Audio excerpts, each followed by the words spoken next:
Сәлеметсіздер ме? Каналымызға қош келдіңіздер.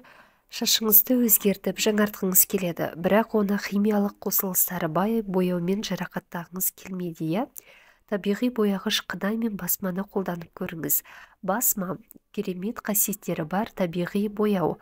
Ол индиго атты өсімдіктен жасалатын сұр жасыл ұнтақ. Ол шаштың тез өсуіне ықпал етеді.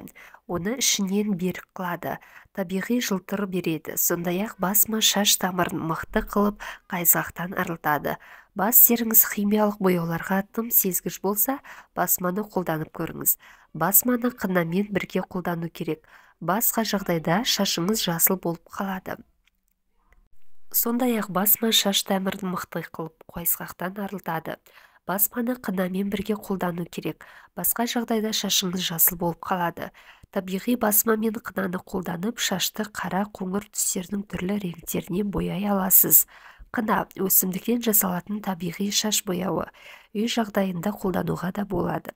Қарапайым қына шаштың бетін қаптап, ішіне сіңбейді. Нәтижесінде қызыл, қоңыр түстердің түрлі реңктеріне қол жеткізуге болады. Қауіпсіз шаш бояумен қоса, қына шашқа күтім көрсетіп, көлем беріп, жылтырлата түседі. Қына шашты күннің жаман әсерінен қорғап, шаштың түсуін тоқтатып, қайызғақтан арылтады. Бас терісін тазалайды.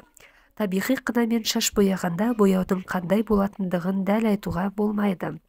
Түстің реңкі қатты не бәсең шығуы да мүмкін. Сондықтан басында бір бұрыш шашты бояп көрген дұрыс.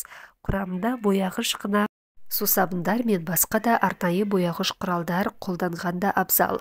Ағарған немесе химиялық боялған шаштарға қына қолдануға болмайды. Себебі құртылған не түсі кеткен шашты одан әрі құртуы да мүмкін. Уақыт өте қынаның түсі шайылып жуылып кетеді. Алайда оны айына 2 реттен жиі қолдануға да болмайды. Оны жиі қолдансаңыз, қына кері әсерін беріп, шашыңыз өңсізденіп, түсі жаман болып кетеді. Табиғи бояғыш заттар қауіпсіз болса да, кейбір түрлері, мысалы түрлі түсті қына аллергия беруі мүмкін. Айта кетейін, қынамен боялған шашты химиялық бояуы бар краскілер бояулар ұсталмайды, яғни боямайды. Ең алдымен бояу түрін, түсін дұрыс таңдаған дұрыс.